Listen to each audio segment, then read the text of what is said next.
Ça, c'est super. Bon, on va commencer. En attendant, je viens ici. Bonjour à tout le monde et bienvenue à la journée des auteurs du mois de mai. Bienvenue à cette journée qui finalement il fait beau pour de vrai, malgré la prévision météorologique. Ça me donne toujours la sensation que voir la météo aujourd'hui, ça a la même valeur que voir l'horoscope. C'est très aléatoire. C'est mieux. Oui, l'horoscope. J'adore. Très bien. Donc, je voudrais accueillir tout le monde qui est en présentiel et tout le monde qui est à distance aussi. Bienvenue. Je voudrais rappeler aux personnes qui sont à distance de couper vos microphones. Nous, on ne peut pas vous entendre ici, mais les collègues qui sont connectés, si, ils peuvent vous entendre. Donc, pensez à couper le microphone pour éviter des bruits parasitaires, même si le mot est moche comme tout. Aujourd'hui, pour la masterclass, nous allons avoir Gilles Sebon avec Bonjour. Nous. Et nous allons discuter, lui. Et vous, surtout moi. Oui. Et vous. Oui. Et vous avec moi, quand même. Exactement, hein? Exactement. Voilà, j'entends au microphone. C'est Louise qui n'a pas coupé son microphone. Louise qui est. Voilà. Donc, nous allons discuter ce matin sur comment donner de la chair à son texte. Gilles Sebon va explorer ce sujet avec vous. Et soyez à l'aise pour poser des questions au fur et à mesure qu'elles apparaissent, pour laisser la journée des auteurs, la masterclass, plus vivante, plus vive, plus animée. Les personnes qui sont à distance, je vous invite à écrire vos questions à moi et je les poserai à Gilles. Et si jamais on voit que ça empêche que le sujet avance, là on va changer de stratégie, d'accord? Donc soyez pas vexés pour ça. Et je voudrais vous rappeler que l'après-midi, nous allons avoir la table ronde qui commence à 14h, de 14 à 15h30. Et ce sera le moment de venir creuser un peu plus sur ce sujet, de savoir comment ça peut impacter directement votre écriture. Ça sera le moment aussi de partager quelles sont nos stratégies d'écriture pour donner un peu plus de chair à notre texte, comment rendre notre texte plus intéressant aux yeux de nos lecteurs. Et on finit la journée des auteurs avec la scène ouverte de 16h à 17h30. Ce sera le moment pour lire vos extraits, pour partager vos ressentis par rapport aux extraits des autres collègues qui ont lu. Cette activité, elle est menée présentielle et à distance, donc je vous invite à tout le monde à participer aux activités de l'après-midi parce que ça fait une partie très importante de votre développement en tant qu'auteur, en tant qu'autrice. Je répète ça à chaque jour et je vais répéter encore une fois. Ce n'est pas la publication qui fait un auteur, c'est le geste d'écrire. Et vous écrivez, donc occupez votre place en tant qu'auteur, en tant qu'autrice et prenez la parole lors des activités de l'après-midi aussi. D'accord? Merci beaucoup, venez.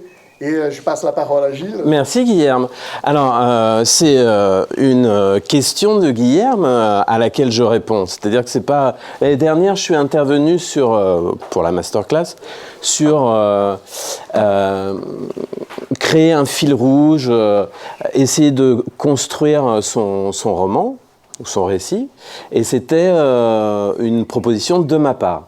Cette année, je réponds à une question. Donc, il y a une question qui vient de vous, en fait. Enfin, voilà. J'ai l'habitude de suivre des gens en objectif manuscrit.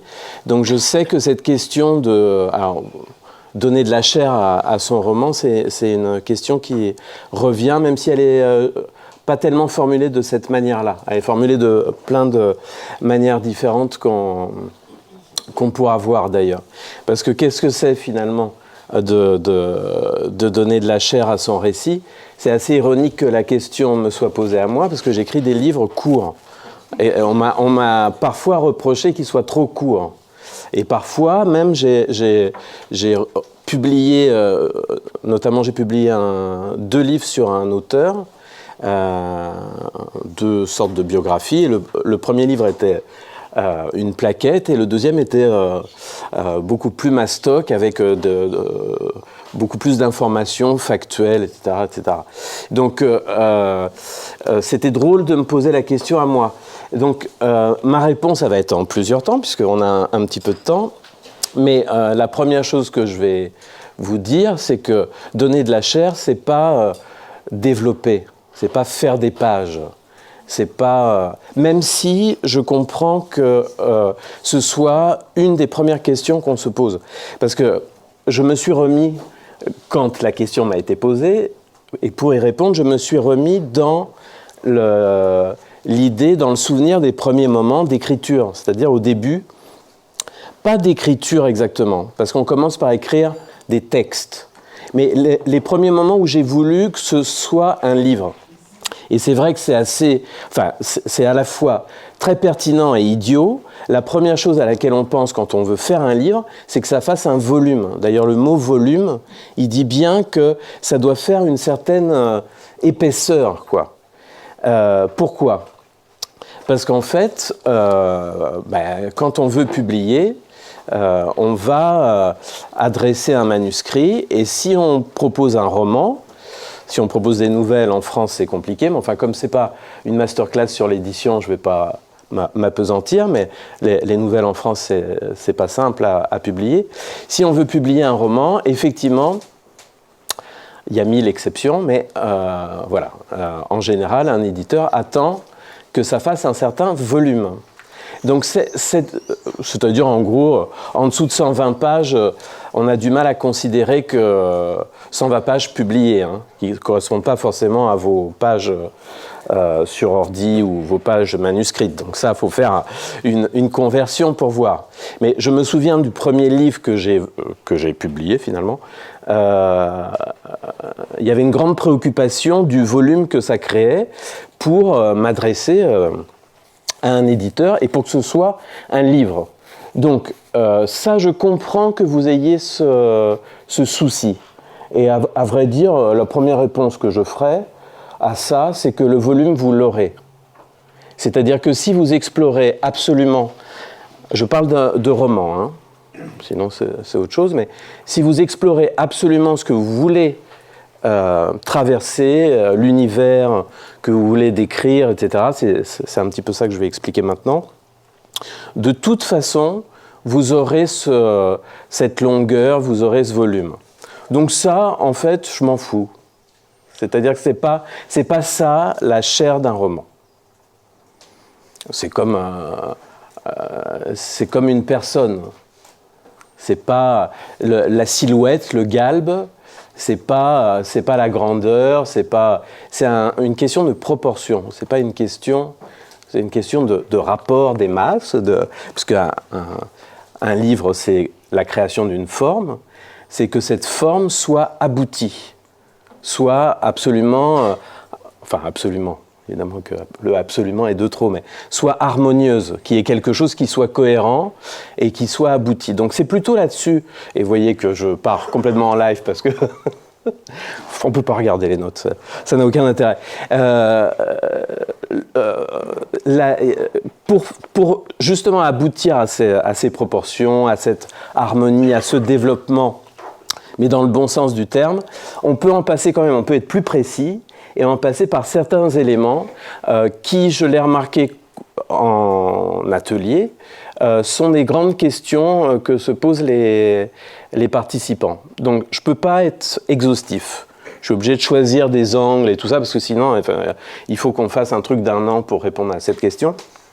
Donc, je vais d'abord travailler sur la question du personnage. Ça va être la première entrée parce que c'est un peu la base quand même. Et puis que ça vous intéresse beaucoup, mais que c'est aussi une question que vous avez beaucoup. Comment je fais pour que les personnages adviennent et soient réellement présents ? Il n'y a rien de pire. Alors, encore une fois, tout ce que je dis, on pourra dire le contraire, parce qu'évidemment, ça dépend du projet. Mais il n'y a rien de pire que des personnages qui sont plats, qui sont sans profondeur, quoi. Sauf évidemment si l'esthétique que vous voulez développer, c'est celle-là. Mais en général, en ce moment, on est dans un truc un peu un peu réaliste, une esthétique un peu réaliste, c'est pas ce que vous proposez en majorité. Vous voulez créer des personnages qui ont une certaine dimension, qui ont une certaine profondeur, et surtout qui vivent dans l'esprit du lecteur. Donc, comment faire avec ces personnages? D'abord, mais je n'utilise pas les notes, enfin bon, bref. D'abord, je pense, c'est souvent un cas de figure quand je travaille avec les participants. Je leur pose des questions sur leurs personnages qui ne sont pas dans ce qu'ils ont écrit. Ah bon, mais alors qu'est-ce que... il aime tel truc, finalement il a des parents ou il n'en a pas? Ses parents sont vivants ou ses parents sont morts? Il a fait des études qui font qu'il est à cet endroit-là ou pas? Et ce que j'ai observé, c'est qu'ils n'arrivent pas à me répondre. Et ça, c'est un problème.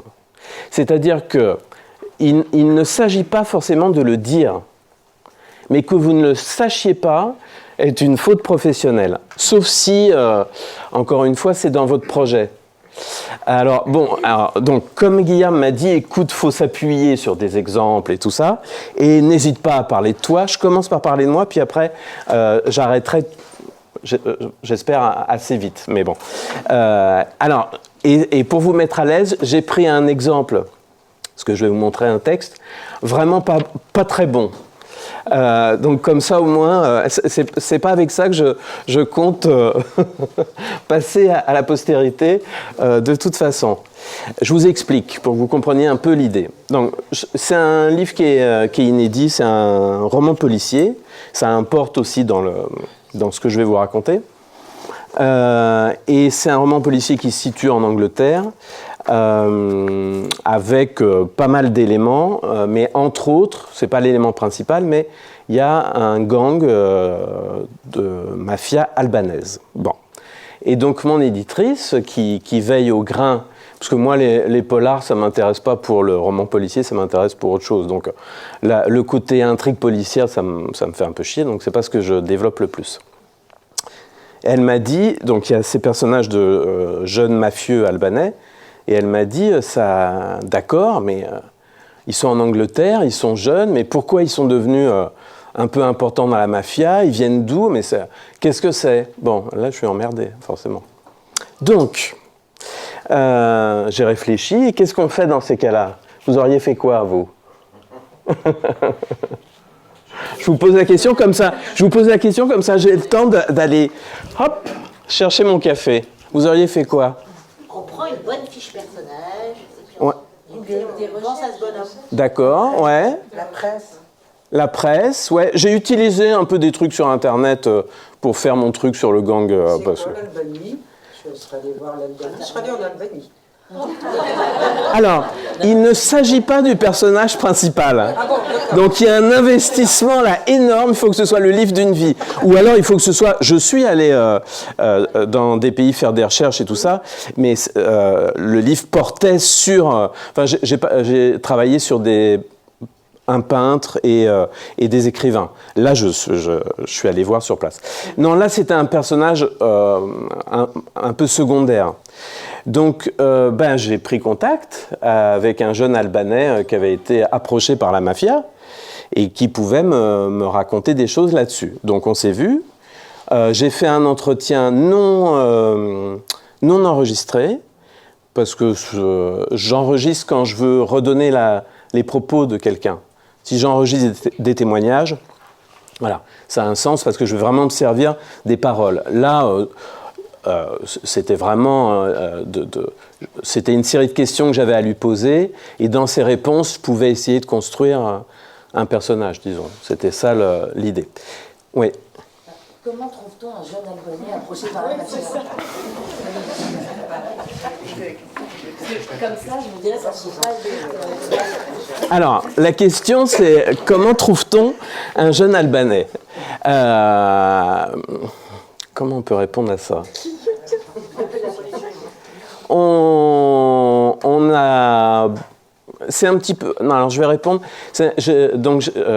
Quand j'ai voulu écrire mon premier livre sur Tony Duvert, donc qui est un auteur un peu disparu, scandaleux, mais un peu oublié. Il n'y avait aucune biographie de lui, il n'y avait pas une information. On pensait même que son nom était un pseudonyme, Tony Duvert, alors que c'est son vrai nom. Donc il n'y avait rien. Et j'avais aucune piste. Et j'ai eu l'idée de... Il y avait un de ses livres qui était illustré par une couverture avec un dessin. Et le dessin était signé et j'ai contacté le dessinateur. Et il se trouve que c'était un ami de Tony Duvert. Ça aurait pu être un illustrateur. J'ai eu la chance que ce soit un ami qui connaissait plein de choses sur Tony Duvert. L'intuition, d'une part. L'entrée dans le monde, c'est-à-dire de connaître pas mal de gens. Et puis l'improvisation, c'est-à-dire que c'est comme si le besoin créait la trouvaille. Voilà. Mais si j'avais pas pu faire comme ça, j'aurais fait autrement. Il se trouve que là, j'ai pensé à lui parce que je l'avais rencontré une fois et que tout d'un coup, ça pouvait être une... j'étais pas sûr que ça soit une piste possible, mais ça me suffisait. Donc je vais vous montrer. Je peux pas répondre, c'est-à-dire que à chaque fois, ça va être différent. Ça va pas toujours être la même solution. Est-ce qu'on a une entrée ou pas? Donc oui, voilà, je l'ai intitulé l'exemple du jeune Albanais. Donc je vous montre voilà. Le bout que j'avais écrit était donc désolé, c'est du roman policier, donc c'est en plein milieu du bouquin, dans de l'action, machin et tout. Il arrive dans une villa qu'il a pas fracassée pour une fois, mais dont il est l'heureux locataire, hein. Bon, et il y a toute une histoire et tout ça. Et donc j'avais écrit, dans sa famille qui se résume à son frère cadet et à sa mère, Mirko règne depuis l'adolescence. Il n'était pas destiné à s'élever si haut dans l'ordre du crime. À 17 ans arrivé en Angleterre, il s'est mis à traîner avec des cousins éloignés qui lui ont appris les rudiments du cambriolage. C'est comme ça qu'il a commencé, en dévalisant des villas sur la côte, une villa comme celle-là. Maintenant, c'est lui le maître de la villa. Et ça s'arrêtait là. Et donc, il avait un futur, ce qui était l'action dans le roman, mais il n'avait aucun passé. Et donc, je lui ai créé un passé. Donc, ce que vous voyez en gras, dont je vous dis encore une fois, je ne suis pas fier, mais bon, il faut bien donner des exemples. Et celui-là était bien. Ce que j'ai mis en gras, qui est donc beaucoup plus long que ce qui précède, c'est le résultat. Donc, vous voyez, c'est court quand même. C'est le résultat de 3 heures d'entretien avec ce jeune Albanais. C'est-à-dire aussi que donner de la chair, vous voyez, j'ai réduit moi.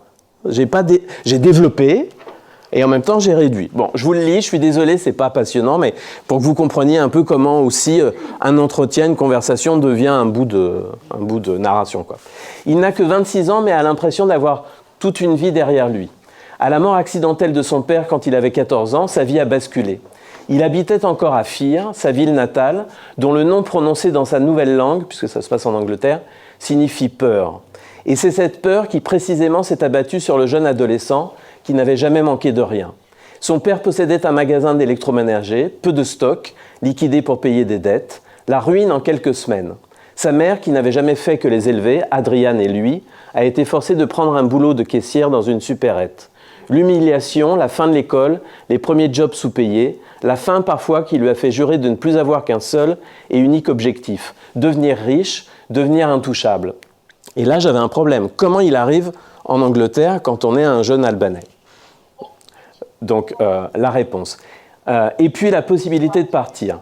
Trop risqué en camion, pas assez d'argent pour partir en jet privé ou à bord d'un yacht d'oligarque comme les mafieux les plus puissants, mais la vente de drogue dans un kiosque à journaux pendant presque 1 an pour accumuler un petit pactole et pouvoir payer les faux passeports. Le passage en Hongrie, de là le vol direct pour Londres, en toute légalité. Et donc tout ça est documenté. C'est comme ça que ça se fait. Voilà. Donc, j'aurais pu m'en passer, moi. Mais pour une intrigue policière, c'est vrai que c'est plus confortable pour le lecteur.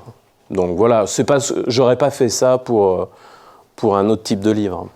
Mais là, visiblement, c'était nécessaire pour qu'il existe complètement. Je pense qu'elle avait raison. C'est-à-dire que tout d'un coup, ça crée toute une motivation, en peu de mots, ça crée toute une motivation pour le garçon qui, encore une fois, est un personnage important du livre, mais c'est pas du tout le personnage principal. Oui. Et est-ce qu'il vaut mieux donner toutes ces informations d'un seul coup, parce qu'il y en a quand même beaucoup, ou les distiller au fur et à mesure de l'apparition du personnage? Alors, moi, la réponse que je ferais en général, c'est au fur et à mesure, distiller et tout ça. Là, dans ce cas-là, c'était pas tellement jouable, parce que c'est vraiment un personnage secondaire, et que on braquait pas le faisceau de lumière sur lui. Donc, tout d'un coup, ça serait devenu lourd, parce qu'on aurait vu une espèce d'intention. Mais en général, ma réponse est plutôt, effectivement, de distiller dans tout le roman. Là, c'est vraiment parce que c'est un personnage secondaire. Sinon, oui, je trouve que vouloir tout... Alors ça, c'est un défaut qui arrive souvent, que vous pouvez avoir, qu'on peut avoir, mais surtout au début, c'est de vouloir tout dire tout de suite. Espèce de truc de vouloir tout jeter tout de suite. Ça, c'est aussi le cas des premiers romans, parce que vous imaginez que vous n'allez écrire qu'un roman.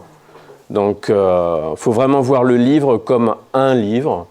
Et ce que vous voulez dire, vous allez le dire, mais en plein de fois, sous plusieurs angles et tout ça. C'est pas... mais c'est normal. Enfin, voilà, c'est toujours comme ça. On a l'impression que c'est le livre de sa vie, et puis après on s'aperçoit qu'il peut éventuellement y en avoir plusieurs. D'ailleurs, c'est très rassurant si on se dit qu'il y en a plusieurs, parce qu'on peut se planter et puis recommencer. On peut se planter mieux, comme on peut rater mieux, comme dirait Beckett. Donc, c'est plutôt pas mal. Oui. Vous avez écrit là sur le personnage. Ça correspond à ce que le jeune Albanais que vous avez rencontré vous a dit, ou vous avez... Oui, ça correspond... Reprendre la question. Ah oui. Donc, ce que j'ai écrit là, est-ce que ça correspond à ce que m'a dit le jeune Albanais, ou est-ce que j'ai un petit peu bidouillé tout ça? Alors, évidemment que j'ai pris dans ce qu'il me disait ce qui m'intéressait, et il y a plein de choses que parce que là, je lui demandais pas de me dire sa vie à lui. C'est pas sa vie à lui du tout. C'est une série de questions que je lui pose. Est-ce que le garçon dont je parle, il pourrait faire ceci? Comment il arrive là? Et lui, il tente de répondre à ça.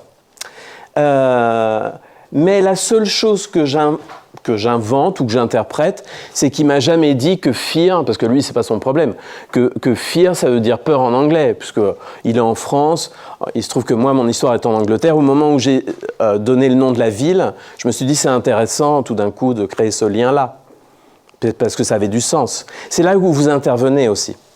Puisque la question de la peur, elle est centrale par rapport à ce personnage, parce qu'il est quand même soumis à la violence extérieure et il y répond, par une grande violence aussi. La question de la peur, dans l'enfance, elle était très importante, mais je ne le savais pas. C'est ce jeune Albanais avec qui je parle qui me donne... Je ne sais pas, j'ai dû lui dire, il vient d'où? Donc il a réfléchi, il m'a donné plusieurs villes, je lui ai précisé ce que je voulais, et puis on est arrivé sur la ville de Fear.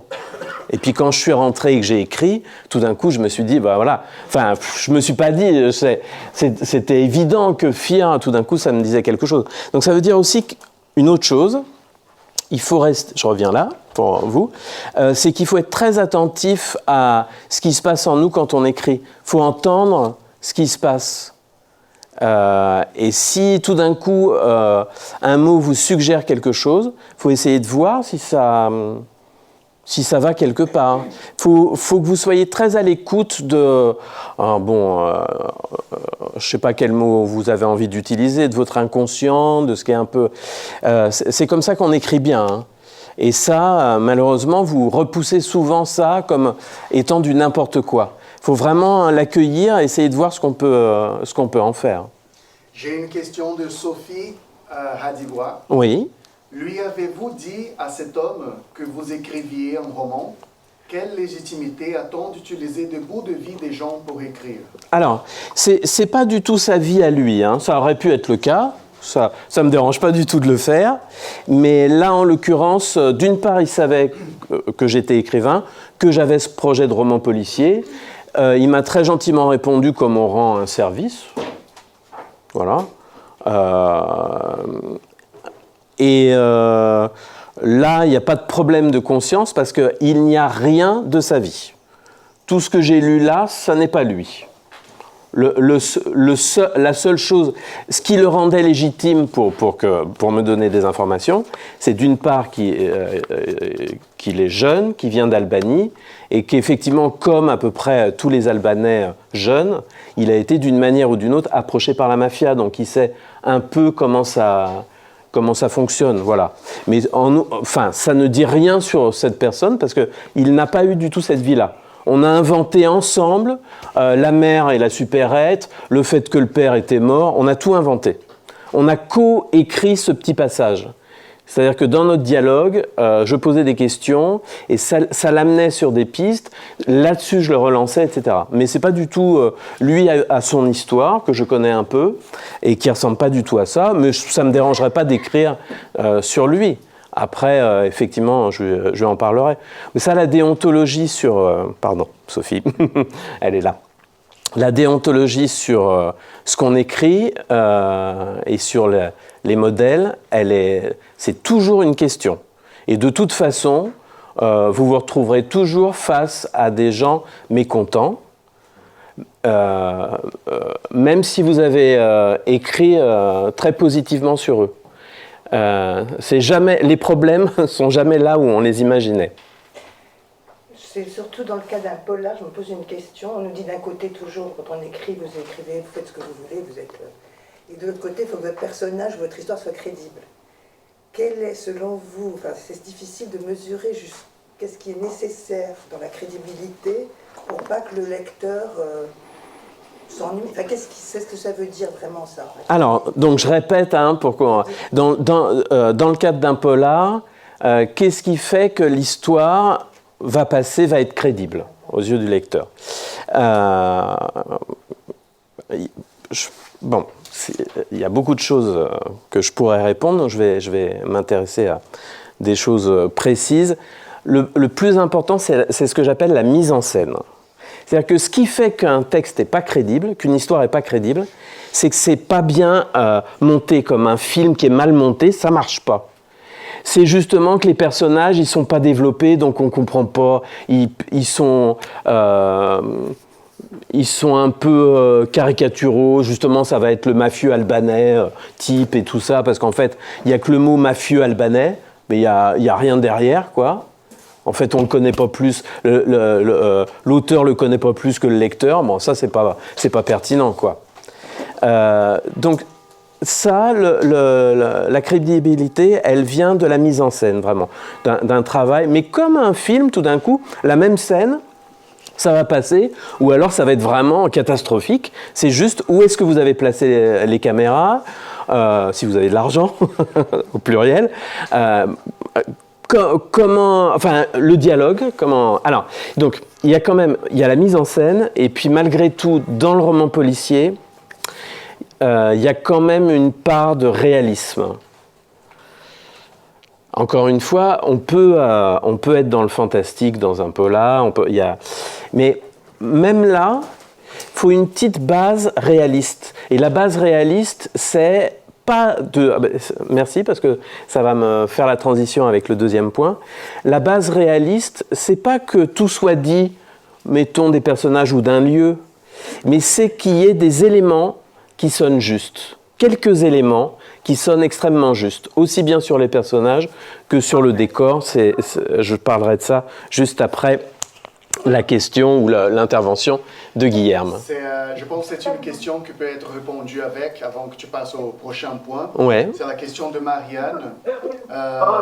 Elle dit, dans mon cas, on me dit que mes personnages manquent de chair, mais ils sont tous réels et c'est une autofiction. J'imagine que ce cas va être pour plus tard. Qu'est-ce que ça va être pour plus tard, c'est-à-dire parce que tu vas discuter. Ah non, on va en parler maintenant parce que je vais pas rester. Oui, désolé, ça parle dans le. Vous avez oublié de couper le microphone. Donc. S'il vous plaît, coupez vos microphones. Alors, rappelle-moi la question du coup. Voilà, la question c'est, on me dit que mes personnages manquent de chair, mais ils sont tous des réels. Oui, alors, la question est très vite répondue, comme dirait l'autre. C'est pas parce que c'est réel que ça passe dans un livre. Ça serait trop facile. Ce qui est dans la réalité, vous mettez ça dans un livre, ça sonne faux.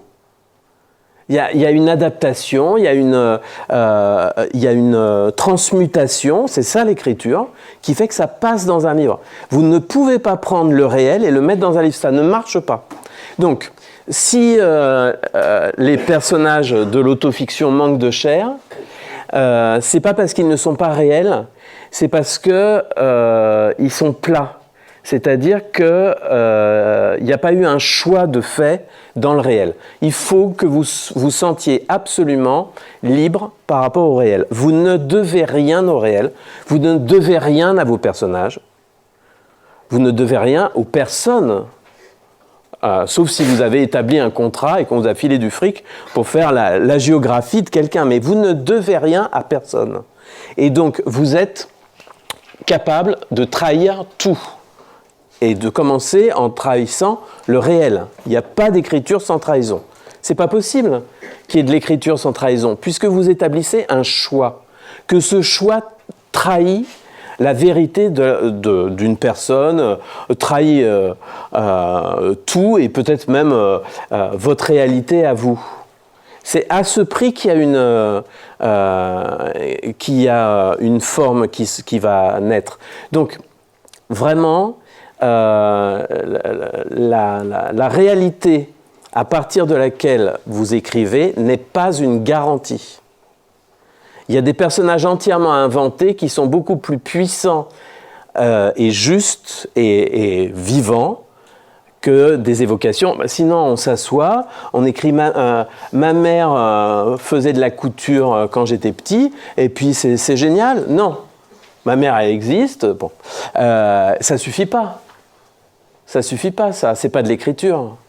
Donc le réel, c'est comme une palette de couleurs, quoi. C'est comme des tubes de couleurs. Bon, il y a des gens qui font en 3 traits des tableaux sublimes, et puis il y en a d'autres qui vont foutre tous les tubes en pâte sur la toile, et ça donne rien. Donc il y a vraiment la première chose, c'est d'accepter de lâcher des choses par rapport au réel. Vous n'êtes pas redevable au réel. C'est pas votre problème n'est pas de dire ce qui s'est passé. Sauf si vous êtes Primo Levi. Bonjour. Sauf si vous êtes Primo Levi et que vous écrivez sur les camps de concentration. Mais à ce moment-là, justement, on n'est plus dans le roman. Et la forme qui est choisie par Primo Levi, elle est celle, justement, de la plus grande fidélité à ce qui a pu se passer, avec la tension que ça comporte, parce que comment, à travers des mots, dire une expérience indicible? Mais c'est le projet du livre. Tout d'un coup, si c'est le projet du livre, c'est autre chose. Donc moi, ça ne m'étonne pas du tout que des personnages d'autofiction manquent de chair. C'est juste qu'on n'a pas assez créé de jeu d'effets, de lumière, de clair-obscur, qui fait qu'il y a des éléments qui sont saillants et qui font qu'on a envie de suivre le truc. Vous savez très bien, vous avez tous eu une discussion avec un ou une amie au café sur un membre de sa famille. C'est une histoire très importante. Ils se sont fâchés et vous n'avez qu'une envie, c'est de vous barrer parce que ça ne vous intéresse pas. Donc comme vous êtes sympa au café, vous écoutez ce qu'on vous dit, mais un lecteur, il n'a pas à être sympa. Il pose le livre. Donc posez-vous la question, est-ce que c'est intéressant? C'est pas intéressant parce que ça vous a intéressé. C'est intéressant, pas parce que ça va intéresser les autres, parce que ça vous ne pouvez pas savoir, c'est intéressant parce que c'est beau. C'est parce que ce que vous créez, c'est parce qu'à un moment donné, quand vous écrivez, c'est plus fort et c'est plus haut. Là, je ne parle pas de mon exemple, je suis désolé, mais on vient à des choses plus intéressantes. C'est plus fort et plus haut que vous. C'est là que se fait l'écriture. Donc ça, voilà, comment ça arrive. Allez, une dernière question, puis on passe... Qu'est-ce que vous n'aimez pas dans votre texte? Là, non, mais disons que vous allez comprendre quand je vais citer un exemple de Proust, parce que là, c'est hyper plat. C'est un moment qui est très informatif dans un livre que j'aime bien, où il y a une histoire puissante entre un travesti d'un certain âge et un jeune Pakistanais de 14 ans. Et le centre poétique du livre, il est là. Et là, c'est vraiment le moment le plus mauvais du livre. Et d'ailleurs, je ne l'avais pas écrit, en fait. Parce que esthétiquement, ça m'ennuyait. Mais c'est vrai que dans un roman de genre, parce que moi, je suis pas auteur de romans policiers. Je suis rentré là-dedans. Mais j'ai écrit d'autres choses. Pourtant, c'est une vraie histoire. L'histoire que vous avez racontée, je sais pas, moi, je trouve que c'est touchant. Et c'est en ça où j'ai du mal à comprendre pourquoi vous n'aimez pas. C'est ça que...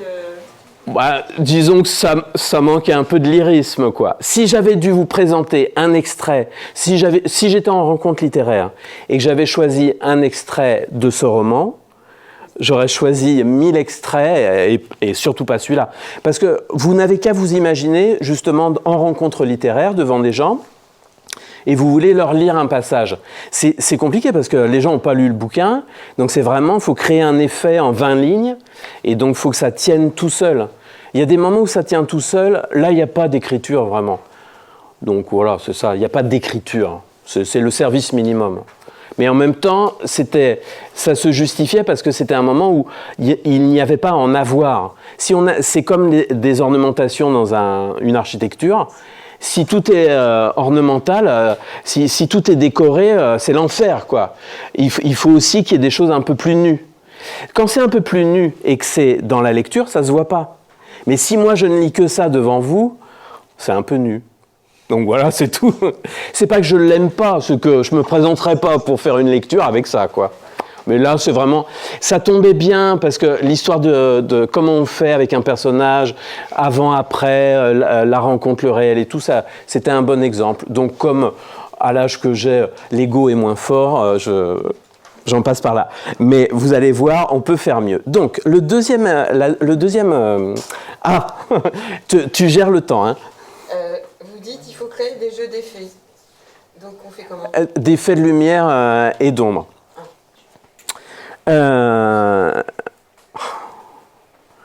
Vous me posez des... Alors, donc, comment créer des jeux de clair-obscur?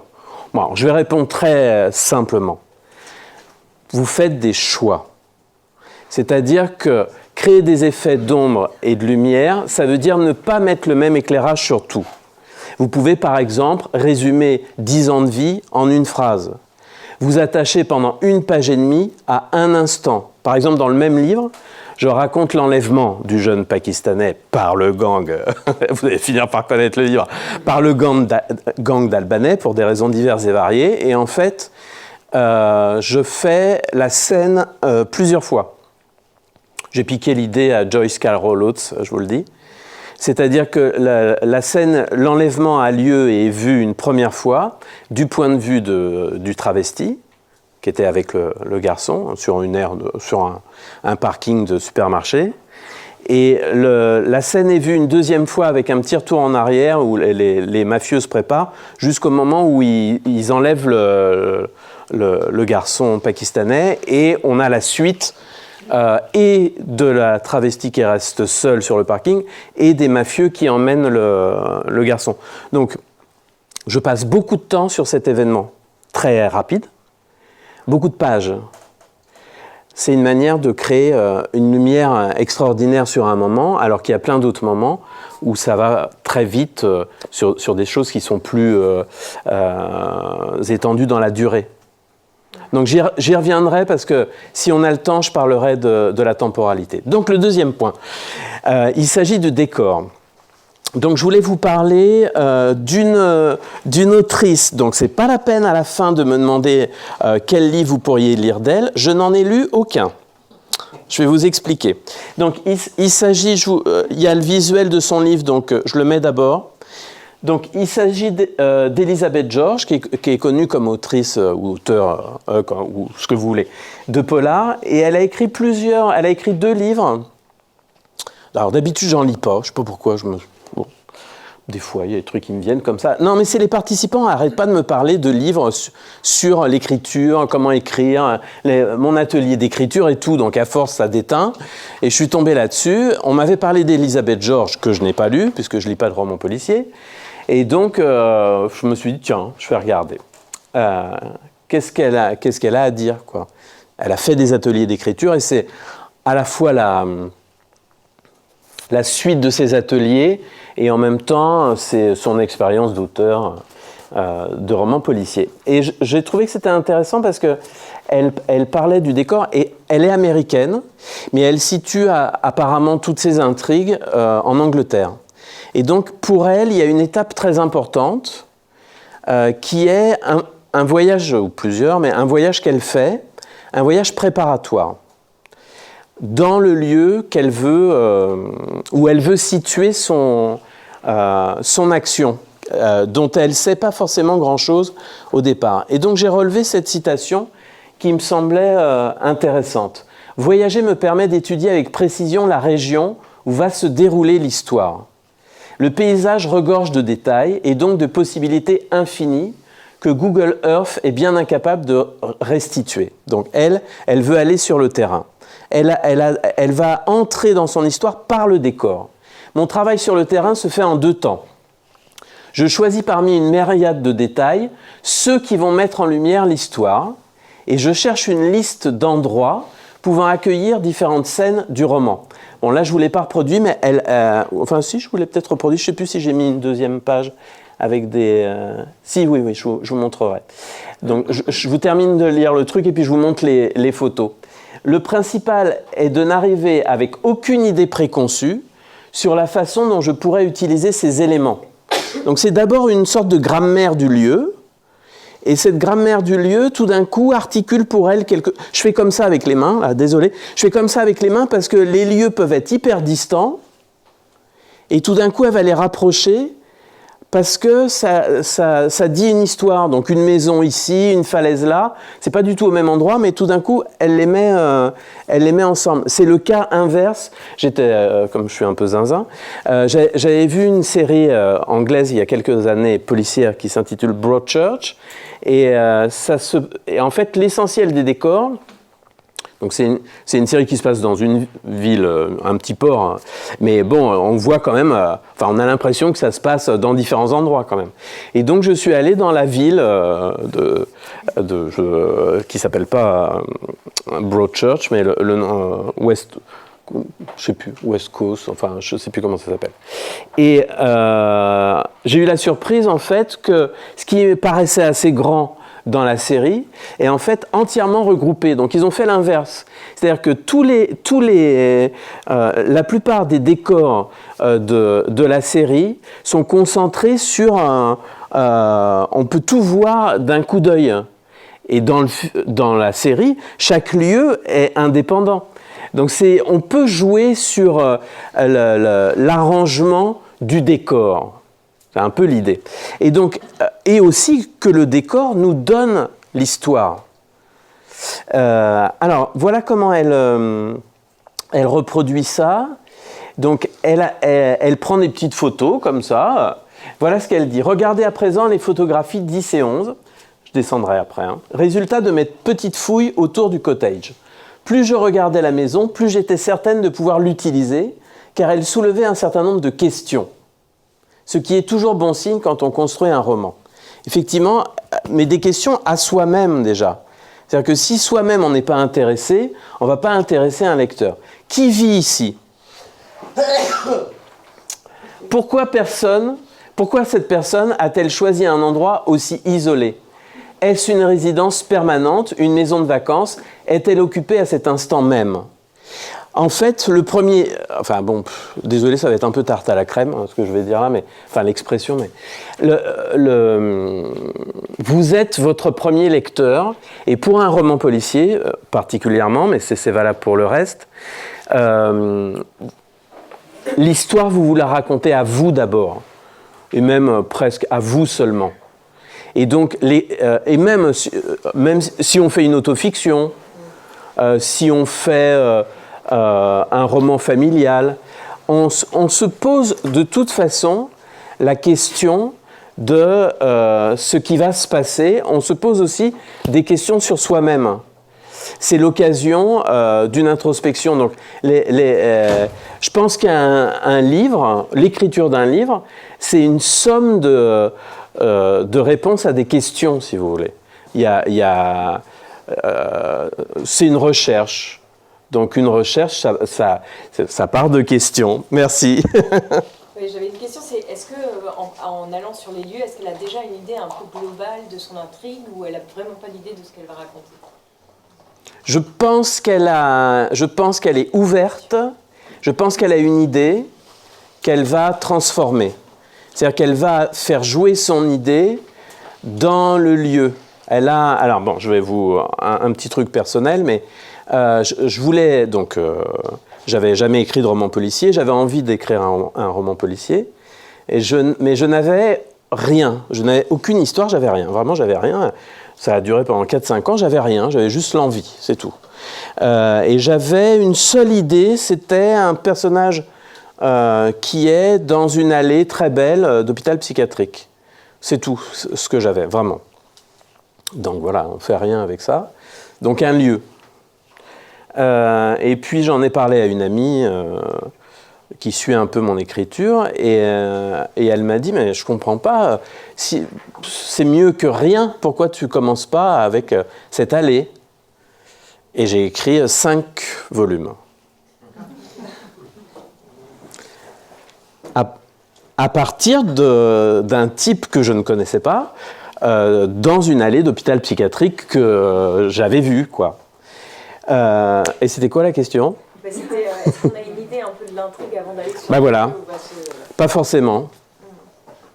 Pas forcément. Où on peut la voir, et puis elle se transforme complètement avec le lieu. Tout est possible. On a des idées, et puis forcément, à l'arrivée, c'est pas ce qu'on imaginait au départ. Parce que forcément, ou alors ça va pas. Il faut que l'expérience de l'écriture apporte un truc. En général, vous avez un projet et le résultat doit être mieux que le projet. Bon, en tout cas, il est différent. C'est Proust, justement, puisque je veux en parler, c'est Proust qui dit qu'on imite toujours des chefs-d'œuvre, on rate, et parfois, de temps en temps, le ratage est un chef-d'œuvre. Mais évidemment qu'on imite sans arrêt, on imite mal, et puis un jour, on imite mieux, et puis on trouve quelque chose qui est nous, quoi. Mais donc je pense qu'il y a des gens qui sont très déterminés dans un projet, il y a des gens qui arrivent comme ça, il n'y a pas un mode d'écriture. Donc je suis désolé parce qu'en fait tout ce que je vous dis n'est pas faux, mais tout ce que je vous dis peut être faux pour un auteur, ou peut être faux pour moi à certains moments, ça dépend du projet, etc. Ça m'était jamais arrivé d'écrire à partir de rien, quoi. Et du coup vous êtes allé sur les lieux en fait? Alors, non, là non, le lieu de l'allée psychiatrique, c'est un événement que j'avais vécu et il y a des moments comme ça où on sent que quelque chose résonne très puissamment en soi. Et je sentais qu'il y avait une énergie là très particulière que j'ai mis 5 livres à développer et à comprendre. Je ne comprenais pas, et à la limite, je l'ai compris en écrivant un autre livre. Je n'avais pas compris à quel point ça avait du sens que je sois tellement touché par la beauté de ce lieu. Enfin, quand je dis beauté, c'est compliqué parce que c'était une beauté sombre. C'était une beauté extrêmement douloureuse. Donc, en fait, à chaque fois... et c'est pour ça qu'il faut faire confiance à ce que vous ne comprenez pas encore, parce que ça avait une importance extrême pour moi, mais je ne le savais pas. Et je ne savais pas comment. Et donc les livres permettent à un moment donné de comprendre ça aussi. Mais il faut avoir confiance en soi. Si quelque chose est très puissant en vous, il faut l'utiliser comme une source d'écriture. Et ça, il faut être très ouvert par rapport à ça. Parce qu'évidemment... c'est pas des mots, c'est pas une histoire, c'est rien, quoi. C'est une impression. Vous dites, on n'écrit pas un livre avec une impression. Donc, il faut se faire confiance et penser que c'est juste un moteur. de la même manière que parfois vous voulez raconter un truc, et en fait, vous n'allez jamais le raconter dans le livre. Vous allez approcher, mais c'est pas grave en fait. Peut-être que la scène en elle-même que vous voulez raconter, elle peut pas être écrite vraiment. Mais tout ce que vous écrivez autour, c'est le livre en fait. Mais je pense qu'il faut se faire confiance et en même temps ne pas se faire confiance. C'est-à-dire qu'il faut se faire confiance qu'il y a quelque chose en soi qui est puissant et ne pas se faire confiance, c'est-à-dire il faut être très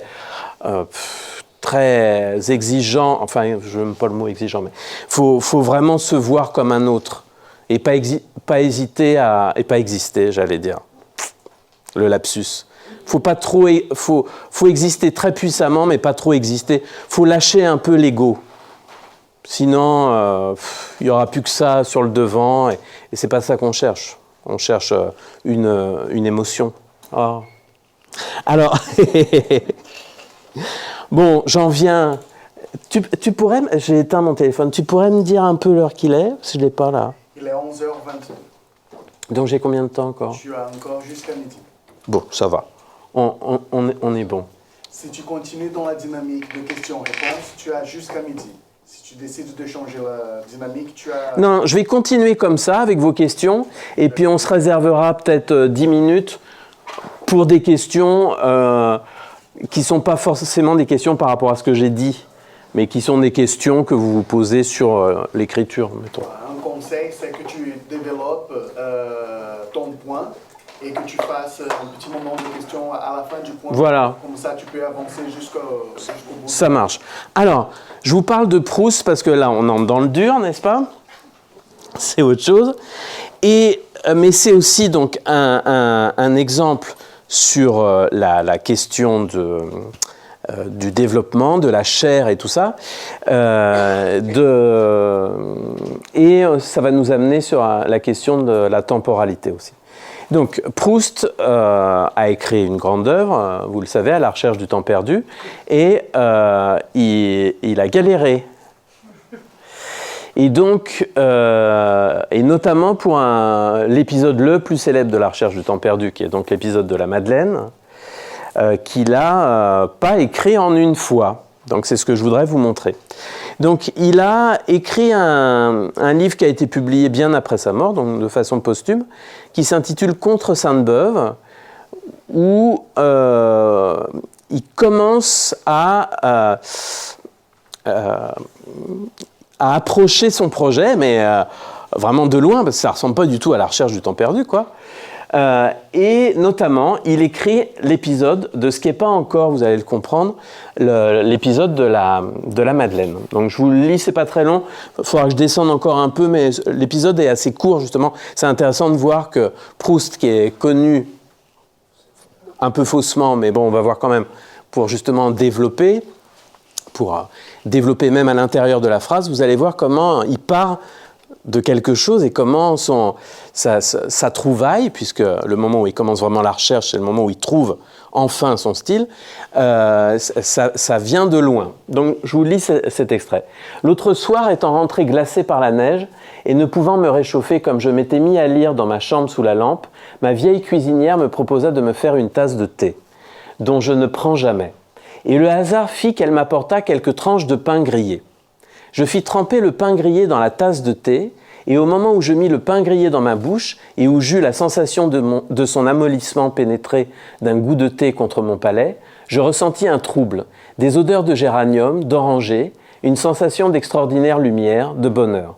Je restai immobile, craignant par un seul mouvement d'arrêter ce qui se passait en moi et que je ne comprenais pas, et m'attachant toujours à ce bout de pain trempé qui semblait produire tant de merveilles, quand soudain les cloisons ébranlées de ma mémoire cédèrent, et ce furent les étés que je passais dans la maison de campagne que j'ai dite, qui firent irruption dans ma conscience, avec leur matin, entraînant avec eux le défilé, la charge incessante des heures bienheureuses.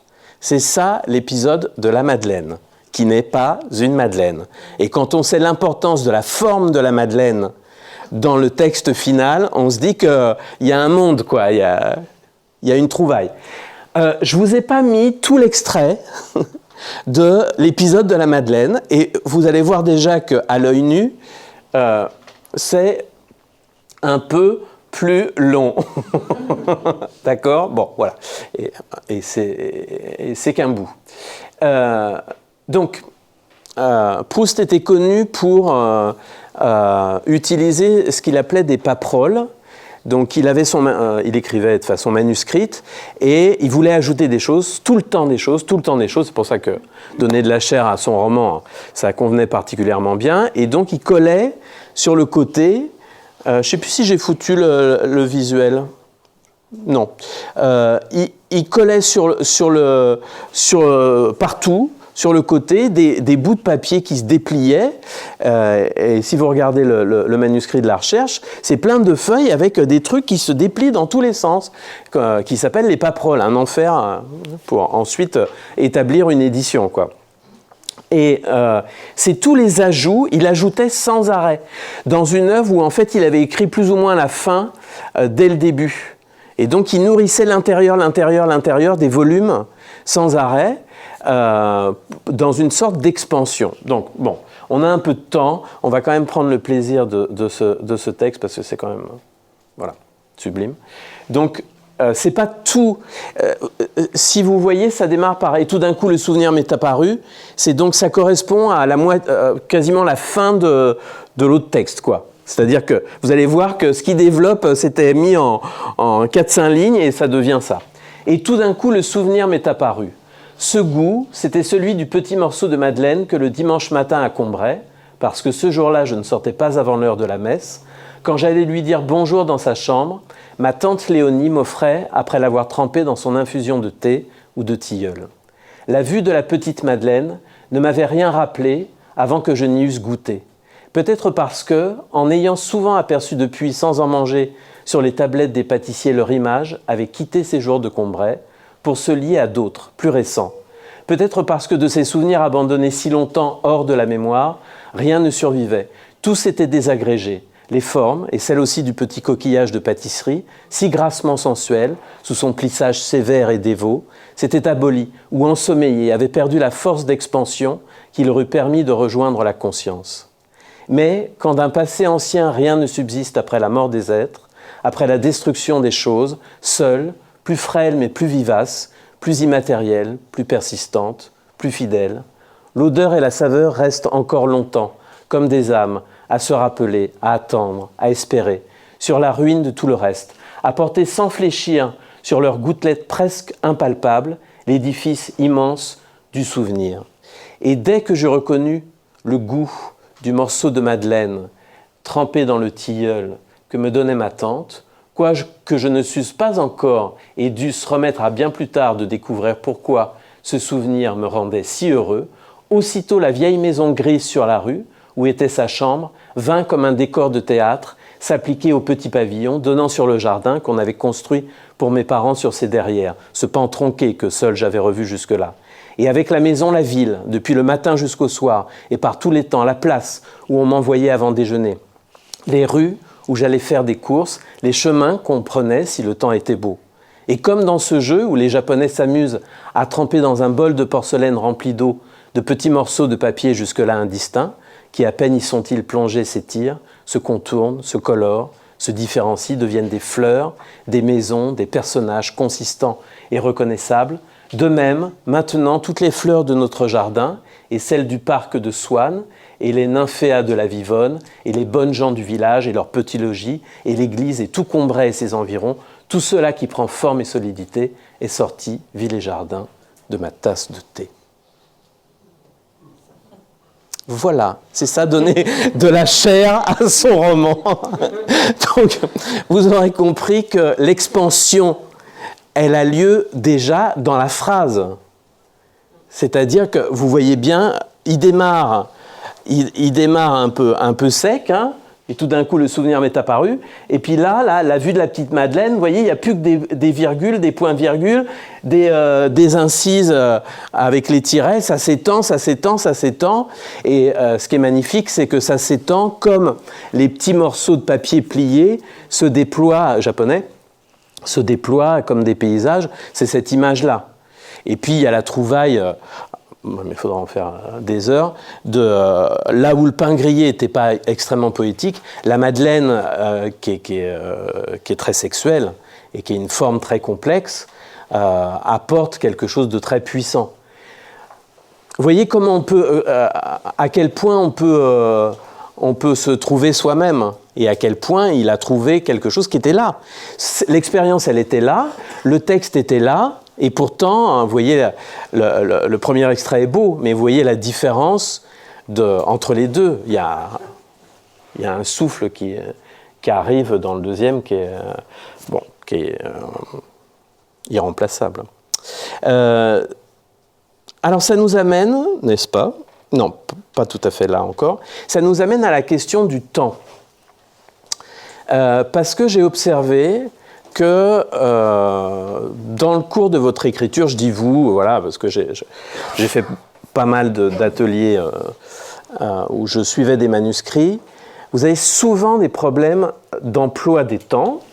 Ça, je vais pas y revenir maintenant parce que c'est tout un truc, faudrait que je vous explique un peu techniquement, quoi, mais dans l'emploi des temps, c'est faux, ça marche pas, mais c'est pas ce que je voudrais vous dire aujourd'hui.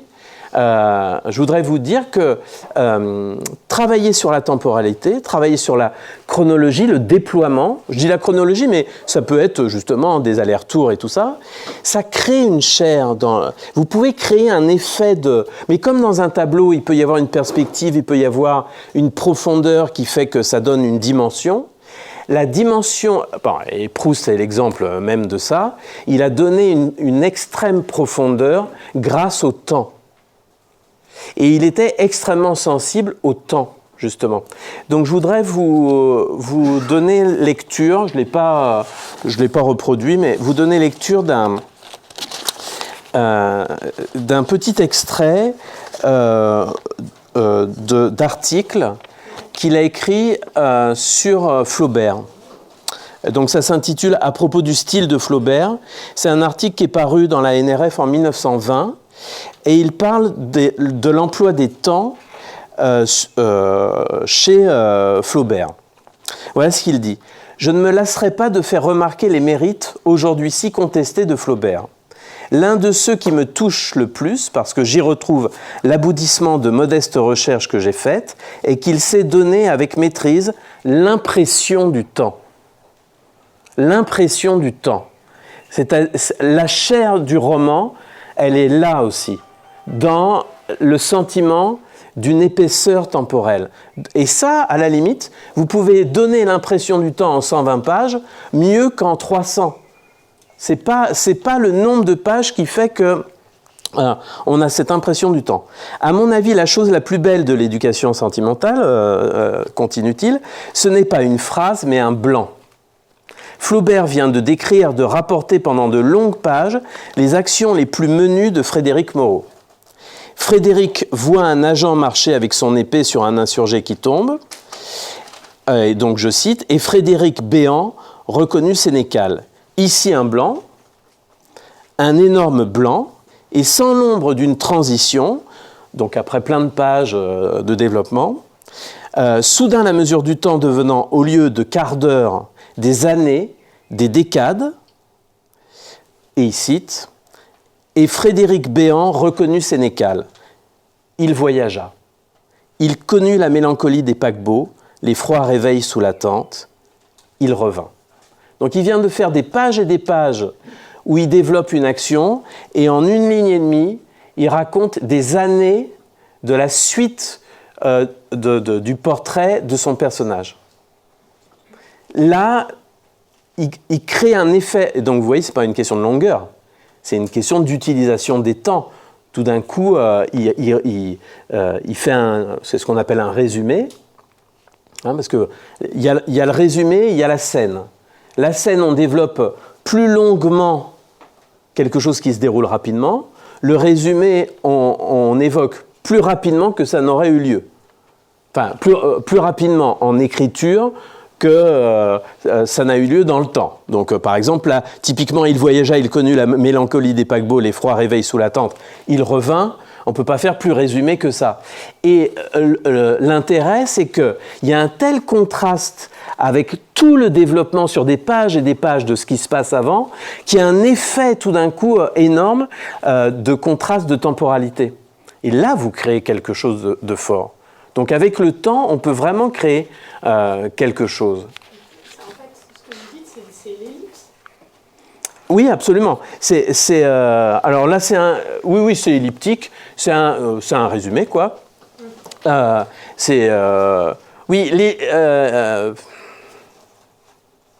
c'est pas une ellipse.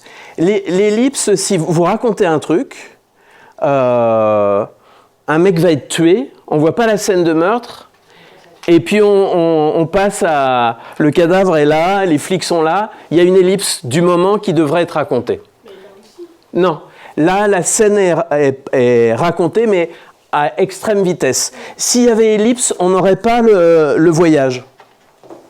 On ne dirait pas « il voyagea, il connut la mélancolie ». On changerait, mettons, de partie, j'invente. On changerait de partie et puis on reverrait 10 ans après le personnage. Ça, ce serait une ellipse.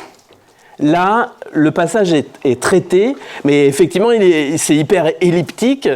C'est du vocabulaire technique, hein, mais c'est hyper elliptique parce que c'est traité en une ligne et demie. Mais si on prend le vocabulaire consacré, ce que je vous ai lu, c'est un résumé, et l'ellipse, c'est quand il y a un montage et qu'il manque une scène, quoi, en gros. Une scène qu'on attend et qui n'est pas là, et ça crée un effet aussi. Dans le scénario, par exemple, en fait, aussi on lit de ce que le lecteur ou de ce que le spectateur peut se raconter, même en mettant des mots très contractés comme ça, en se disant qu'est-ce qui a pu se passer. Oui, mais le scénario, c'est rien. C'est une écriture qui n'existe que quand c'est tourné, donc je ne peux pas répondre sur un scénario. Non, je sais, mais du coup, là, je pense que le lecteur, quand il entend ça, je ne connais pas la suite, je me souviens plus de la suite de l'éducation sentimentale, mais peut-être que le lecteur, il peut se dire qu'est-ce qui s'est passé, et après, ensuite, Flaubert développe, non, il passe en... Non, mais c'était pas tellement mon... Oui, il passe. Mais c'était pas tellement mon propos. C'est-à-dire que là, mon propos n'était pas une question de construction narrative. C'était vraiment... oui, tout d'un coup, génialement, parce que il y a une puissance de renoncement à de la narration qui est tellement énorme que l'effet... ce qui est intéressant aussi, je trouve, c'est qu'il y a une économie de moyens. Mais comment dire, c'est pour ça que je ne peux pas aller sur le terrain du scénario, parce que c'est dans les mots que c'est génial. Pas dans l'intention, pas dans la construction, en fait. Parce que ça, c'est pas on s'en fout, je veux dire, un personnage qui voyage, qui revient, ça n'a aucun intérêt. C'est la trouvaille du traitement par le grammatical, si vous voulez. Ce qui intéresse Proust chez Flaubert, il parle beaucoup de l'utilisation des imparfaits chez Flaubert et tout ça. Ce qui l'intéresse, c'est comment grammaticalement il trouve des effets incroyables, mais comme on parlerait d'un peintre qui trouve le clair-obscur à travers telle technique, ou je sais pas quoi. C'est technique, c'est vraiment technique, et c'est technique avec du langage, avec des mots, et pas avec une intention comme une construction de scénario. Ouais. En fait, ça revient à ce que vous disiez tout à l'heure, c'est-à-dire la question des choix. Si je raconte une vie, il faut que je choisisse, quoi. Je ne vais pas raconter chaque année. Et là, le choix est très... radical. Ouais, radical. En même temps, je pense que c'est assez jouissif pour le lecteur, quoi, de sentir à quel point c'est assumé. C'est un très très beau moment. C'est un moment de pure poésie. Alors, c'est plus fort quand vous lisez, parce que ça arrive comme... tout d'un coup, ça flotte. C'est tellement... oui, c'est très fort. C'est très fort. Même la manière... Bon, vous ne pouvez pas voir, parce que je ne vous l'ai pas mis sur l'écran, mais la manière dont les phrases sont données, tout est détaché. C'est-à-dire que c'est pas la suite, les phrases sont comme des vers quasiment. Donc il y a une rupture prosaïque, c'est-à-dire c'est de la prose où il y a des scènes et des scènes racontées, machin, et tout d'un coup il y a cette chose détachée qui flotte un peu, qui est ce temps énorme par rapport à ce qui précède. Et effectivement, le temps, les jeux sur les temps, les jeux dans la construction temporelle, dans tous les sens, que vous fassiez des flashbacks, des machins, tout ça crée des effets qui donnent de la chair. Ou au contraire, si on se débrouille mal, ça fout en l'air le livre. C'est-à-dire que de la même manière, si tout d'un coup vous ne maîtrisez pas le temps, si vous ne le dépliez pas assez, ou si vous faites des sauts de carpe d'événement en événement, mais on ne comprend pas comment ça se passe, on ne comprend pas ce qui se passe, là il y a un problème. Et souvent, il vous manque un petit bout dans la phrase, quoi, entre deux événements. Et ça, on parlait de ce qui fait que ça sonne juste ou alors que ça n'a pas l'air tout à fait réaliste ou pertinent. Ça, donc de la question de la mise en scène, ça vient souvent de là. Il manque un petit bout si vous filmiez le truc, on se dit, bon, là je comprends pas quoi. On a l'impression qu'il manque un petit élément dans le cours de la narration. Et souvent, ça vous échappe parce que vous êtes dans la scène, dans l'idée de la scène, et vous ne vous rendez pas compte que ce n'est pas sur le papier. C'est très étrange. Enfin, c'est très étrange, non. J'ai l'habitude, mais oui, mais je trouve ça quand même étrange. C'est-à-dire que vous ne voyez pas que ce qui est sur le papier, c'est pas ce que vous avez dans la tête. Il manque des bouts. Là où c'est étrange, c'est qu'en fait, moi, je vous les mets, les bouts. Je vous dis, bah là, il y a telle phrase, là, il y a telle phrase. Je me dis, mais il y a un truc à trou, quoi. Comment ça se fait que ça se voit pas? Mais ça, c'est parce que vous êtes trop dans votre tête, comme je dis. Il faut vraiment... Alors, il y a une technique qui est simple. Alors, évidemment, c'est juste une idée, hein. Ça n'est pas tout à fait réel, c'est juste une idée. Vous lisez le texte que vous avez écrit en vous disant que c'est, si vous suivez un atelier d'écriture, mettons, que c'est l'écrivain qui anime l'atelier d'écriture qui lit ce texte. Vous allez voir, votre lecture est différente. Évidemment, c'est toujours vous qui lisez. Mais vous allez imaginer, je pense, c'est ça. Moi, je le fais des fois, évidemment, c'est maladif, mais bon. Quand quelqu'un me dit « Ah, j'ai lu ton livre » ou alors « J'ai lu ton manuscrit, j'en suis à la page 50 », je lis la page 50 avec son regard, mais ce n'est pas son regard, je ne peux pas savoir. Mais l'idée de son regard, je vous assure que ça change quelque chose. Et donc, c'est un bon exercice. Donc, si vous suivez un atelier pendant un certain temps, vous pouvez vous incorporer un peu la voix ou le jugement. Évidemment, encore une fois, c'est une idée, hein, c'est pas réel. De l'écrivain, de celui qui vous a guidé pendant un certain nombre de séances. Et vous allez approcher votre texte différemment. Et il faut être honnête, il faut que vous soyez honnête. Parlez-vous comme si vous jugiez le texte d'un autre, d'une autre. Et vous allez voir, vous trouvez tout de suite ce qui ne va pas. C'est juste parce qu'on n'est pas honnête avec soi-même. Parce que c'est pénible d'être honnête avec soi-même. On est obligé de reprendre le truc, ça ne va pas. Donc voilà, c'est le petit caillou dans la chaussure, mais bon, hop, on glisse. La phrase est un peu bancale, mais hop, on glisse. Et la fois d'après, on relit, et hop, on sent le petit caillou, et on glisse. Donc moi, quand il y a le petit caillou, maintenant, avec le temps, je dis ok, il y a le petit caillou. Ça ne m'arrange pas du tout, mais soyons honnêtes, il y a un truc qui ne va pas. Et j'essaye de voir quoi. Mais il faut faire un... C'est un exercice, c'est-à-dire c'est à force de pratiquer, c'est vraiment une pratique l'écriture. Donc à force de pratiquer, il y a des choses qu'on aperçoit mieux, et parfois on arrive à bien se débrouiller, parfois moins bien, mais bon, avec le temps, enfin on peut toujours se faire avoir et tirer un fil qui n'est pas le bon, et puis c'est foutu quoi. Mais avec le temps quand même, on arrive à apercevoir qu'il y a un truc qui ne va pas, et à avoir le courage de se dire, bon là, faut voir ce qui ne va pas, il faut mettre le nez dans le moteur et puis essayer de trouver une solution. Je ne sais pas si j'ai répondu à la question, mais bon. Donc, je ne vais pas faire spécialement de conclusion. Enfin, bon, vous avez compris. J'ai parlé des décors, j'ai parlé des personnages, j'ai parlé de la temporalité, mais j'aurais pu vous parler... Parce que, ben oui, mais je ne peux pas le temps. J'aurais pu vous parler de la question très importante des points de vue. La question du point de vue, mais alors là, bon, on aboutit à un autre truc, parce que c'est les points de vue, mais c'est les types de narration, parce que vous pouvez multiplier les points de vue, d'accord ? Vous pouvez construire votre texte d'une manière, d'une autre. Quel est le meilleur point de vue, justement? On parlait d'autofiction. Est-ce qu'il faut dire « je » ou pas? C'est une question qui revient souvent et tout ça. Là aussi, vous pouvez créer des effets. Vous changez de narrateur, vous pouvez créer des effets justement d'épaisseur dans le texte. Il y a plein de manières, vous avez plein d'outils à votre disposition. Donc en fait, c'est pas...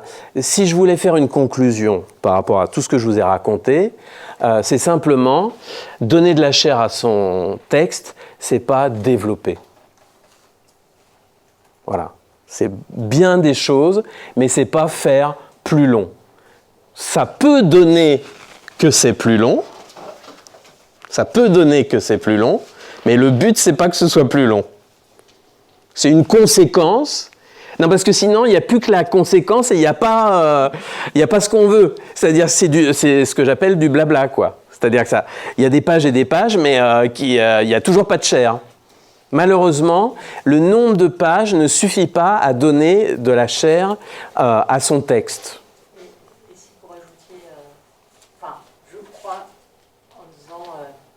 Ce n'est pas développer, c'est créer des contrastes et faire des choix. C'est ça. Ah oui, message. Oui. Et même quitte à écrire un roman de 120 pages, vous pouvez avoir un roman de 120 pages qui a de la chair. Ouais. Voilà, c'est pas la question de la longueur. C'était un peu mon approche, en fait. Puisque moi, j'écris pas... ça peut m'arriver d'écrire un peu long, mais j'écris surtout des textes, des romans courts. Donc il faut bien que je défende pourquoi j'écris des textes courts et pourquoi j'estime quand même qu'ils ont parfois, quand la grâce arrive, un peu de chair. Donc ma réponse, c'est celle-là, quoi. Et puis parce que sinon, ça donne du blabla. On ne veut pas, parce que nous, on n'a pas le temps. On lit, on n'a pas le temps de se pencher sur le texte de quelqu'un d'autre. Il faut qu'il nous donne quelque chose, sinon on a autre chose à foutre. Et puis, on a tellement des livres. Du coup, cette question, donc, est-ce que vous considérez que la notion de texte court, enfin, ou ramassé, est quelque chose de contemporain? Et du coup, quand on lit des livres 19e, on beaucoup. Ah oui. Les livres qui sont donc du coup assez développés, assez colorés, etc. Est-ce qu'aujourd'hui, ça veut dire que ce type de livre n'est plus l'époque? Non. Alors, bon. Comment être dans cette lignée-là quand oui, il faut que je répète la question. Alors, ça va être compliqué de résumer la question. Est-ce que... Je résume. Est-ce que cette histoire de longueur de texte est une texte long, texte plus ramassé? Est-ce que c'est lié à une époque ou à une autre? Alors, je vais faire une réponse en plusieurs temps. Premier temps, l'exemple du 19e, c'est la naissance du roman réaliste. Donc, forcément, dans l'idée du roman réaliste, du roman documenté et tout ça, il y a forcément une idée de longueur parce qu'il faut un certain temps pour tout explorer. Quand Balzac, avec le Père Goriot par exemple, commence par décrire toute la pension voquée mais vraiment pièce par pièce, assiette par assiette et tout ça, comme on ferait une arrivée avec une caméra, quoi, après, plus tard. Évidemment que ça fait un roman développé. Mais au 19e, si on prend des textes, pas des symbolistes, mais comment on les appelle? Oui, enfin bon, des décadents et tout ça, de la fin du 19e, c'est des textes, des romans qui sont souvent plus ramassés. Si on pense, comment il s'appelle l'auteur d'Avolo, d'À rebours, Huysmans? Si on prend Huysmans, c'est pas Balzac. Donc en fait, non, c'est pas une histoire d'époque, c'est plutôt une histoire d'esthétique. Et donc évidemment qu'au 19e, avec la naissance du roman réaliste, on va avoir chez Zola, chez Balzac, même si c'est différent chez Stendhal, on va avoir quelque chose de développé. Et puis il y avait peut-être aussi l'idée que le roman, c'était ça, et que c'était pas la nouvelle. Mais aujourd'hui, il y a vraiment de tout. Il y a vraiment, ça dépend de l'esthétique. Il y a vraiment des romans ramassés et des romans très très longs, très très très longs. Et même les mêmes auteurs qui font des choses très ramassées et des choses très longues. Donc non, c'est plutôt une question de projet, mais il n'y a pas une tendance de l'époque. C'est une question de lecteur. Peut-être pour nuancer ça sur le 19e, effectivement c'est une esthétique, mais je pense aussi que c'est vraiment lié à l'explosion de la presse, oui, au milieu économique, et que c'était des romans feuilletons avant. Ouais, absolument. Le lecteur, il fallait publier dans la presse récente ouais. comme des séries. Et donc c'est pour ça que les romans étaient très longs, parce qu'on a plus de lectorat. Et il fallait gagner de l'argent. Donc, fallait publier, voilà. Mais en même temps, ça, c'était le jeu de certains auteurs. Mais quand vous pensez à Flaubert, quand il écrit Les Trois Contes, Flaubert, il est très différent dans son approche et tout ça. C'est pas du tout son approche. Donc, c'est l'approche de certains comme Balzac, mais c'est pas l'approche de... C'est compliqué parce qu'en fait, le 19e, on le voit avec le musée d'Orsay, le principe du musée d'Orsay, c'est tout d'un coup, on ne présente pas les impressionnistes, on présente, y compris les pompiers, on présente tout le 19e. C'est pareil pour la littérature, en fait, il y a plein de trucs au 19e. Quand vous pensez aux lauriers sont coupés, Les lauriers sont coupés, c'est un roman de... Desjardins ou Dujardin, je crois, et en fait, c'est l'inventeur du monologue intérieur. Joyce lui a tout piqué. Bon, vous voyez, bon, ça par exemple, on ne lit pas Les lauriers sont coupés. Et pourtant, c'est un texte qui... Enfin, souvent, ça se passe comme ça. Il y a l'inventeur et il y a celui qui utilise bien l'invention. Donc, mais c'est comme les poèmes en prose au 19e. Ça vient d'Aloysius Bertrand, mais on lit surtout Baudelaire et Rimbaud. Donc le 19e, c'est plein de choses. Et l'esthétique du roman, on va faire simple, on va dire du roman feuilleton, même si, voilà, avec la presse, effectivement, c'est vrai, c'est ça, cette longueur-là, elle est due aussi à ça. C'est une possibilité du 19e. Mais si vous pensez aux nouvelles de Mérimée, enfin, ça part dans tous les sens. En plus, le 19e est hyper riche, donc... Comment ? Maupassant. Si on pense à Maupassant, donc bon, en tout cas, il y a pas vraiment, il y a plein de choses qui ont changé, mais non. Alors, ce que je pourrais dire par rapport à l'époque plutôt, c'est que ça n'est pas la mode de l'expérimentation. Ça vous étonne. Donc c'est la mode des séries, mais c'est pas la mode du roman expérimental. Le roman expérimental, comme ça a pu avoir lieu dans le nouveau roman des années 1950 à 1970. C'est pas tellement la mode d'une prose déconstruite, avec une narration compliquée, parce que ça passe pas ni auprès des éditeurs, ni auprès des lecteurs. Donc je vous dis pas que ça n'existe pas, mais en 1970, si vous regardez les publications des éditions de Minuit en 1970, ça part dans tous les sens, avec des trucs typographiques dignes de Mallarmé, enfin c'est du délire. Ça, vous arrivez aujourd'hui chez un éditeur avec ça, oui, ça va être compliqué. Donc si j'avais un truc à distinguer sur le contemporain en littérature, c'est le divorce avec la poésie. C'est-à-dire que la poésie est très peu présente, y compris dans la prose. Et la prééminence toujours du réalisme, en fait, qu'on a hérité du 19e, que les auteurs de l'après-guerre ont remis en question avec le nouveau roman, et puis qui est revenu en force après, à partir des années 1980. Et on est toujours sous ce régime-là.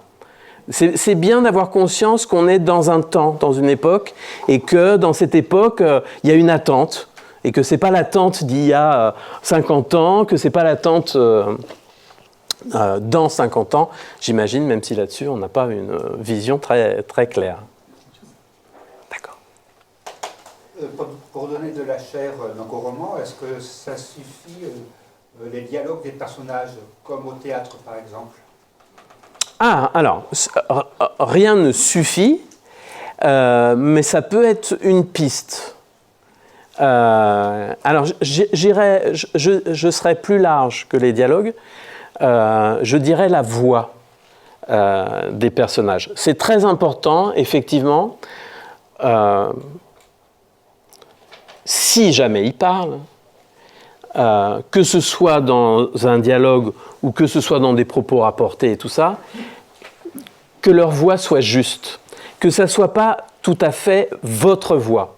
Et surtout, s'ils sont plusieurs à parler, qu'ils aient des voix distinctes. Ce qui est très pénible, c'est quand tout le monde parle pareil et que tout le monde parle pas juste. C'est-à-dire parle pas comme devrait... Alors, après, je vous dis, tout est possible. Si vous avez envie, pour revenir à notre exemple de tout à l'heure, de faire parler des jeunes mafieux albanais comme des personnages de Racine, vous pouvez. Mais c'est l'esthétique de tout un livre, quoi. C'est possible. Si vous voulez une approche réaliste, il faut qu'on les entende. Et malheureusement, dans les dialogues, souvent, ce qu'on voit, c'est une idée de dialogue, mais il n'y a pas la voix, quoi. On entend un truc écrit, mais il n'y a personne au bout. Il n'y a personne au bout du fil. Donc oui, alors, le dialogue ne suffit pas, mais le dialogue et la voix, c'est une manière de donner de l'épaisseur à ces personnages parce qu'on les fait entendre. Ouais. C'est vrai, j'en ai pas parlé, peut-être parce que je suis pas j'écris pas énormément de dialogues, mais c'est une possibilité. Et ça peut aussi, il peut y avoir tout d'un coup un roman où le dialogue est prépondérant. Ça peut être aussi une approche. Alors, en ce moment-là, oui, si vous voulez que ça tienne, il faut que vous entendiez vos personnages. Est-ce qu'à l'oreille, c'est juste? Est-ce qu'ils sont là? Alors, je sais bien, c'est un peu abscon dit comme ça, mais il faut que ce soit leur voix et pas la vôtre, quoi, c'est tout. Donc, au minimum, mais ça, c'est vrai quand je fais des ateliers et que je lis les textes, souvent je dis, ben là, je comprends pas.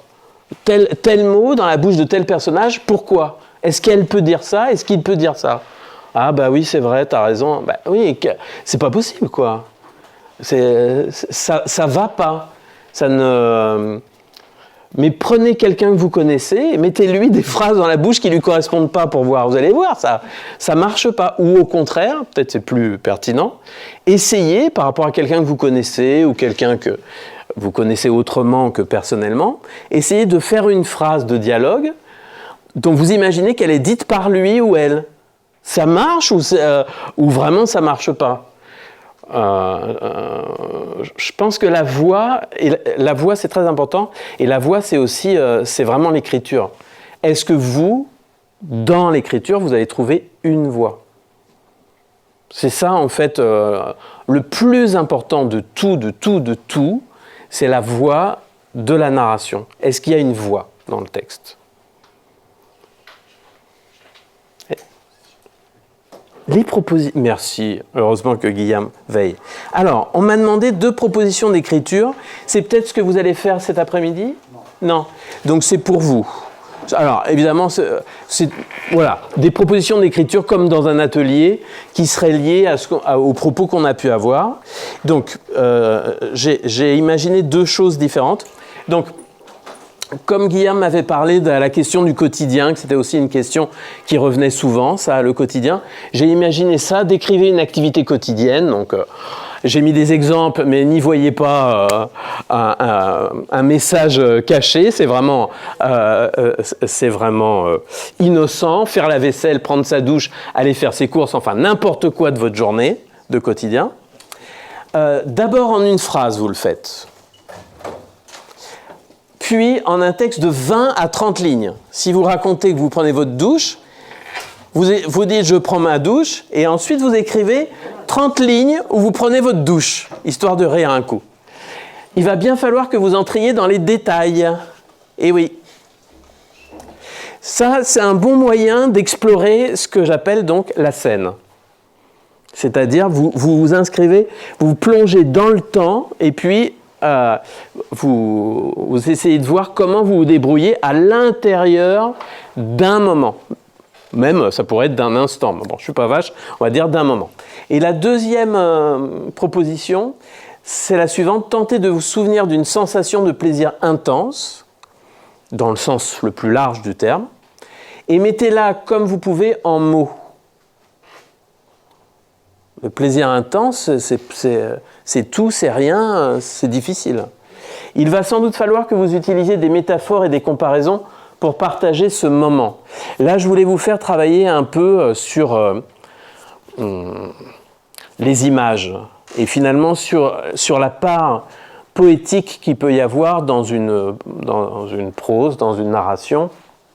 Comment tout d'un coup, comme Proust le fait avec son histoire de jeu japonais, là, comment on peut arriver à faire comprendre une émotion, une sensation forte à travers des images, des comparaisons, parce que quand même, un texte qui est nourri d'images, ça peut faire plaisir. Encore une fois, bon, ce n'est pas tous les textes qui sont construits comme ça, mais je trouve ça bien de vous faire travailler un peu sur ces questions des métaphores, des comparaisons, enfin, voilà, des images en général.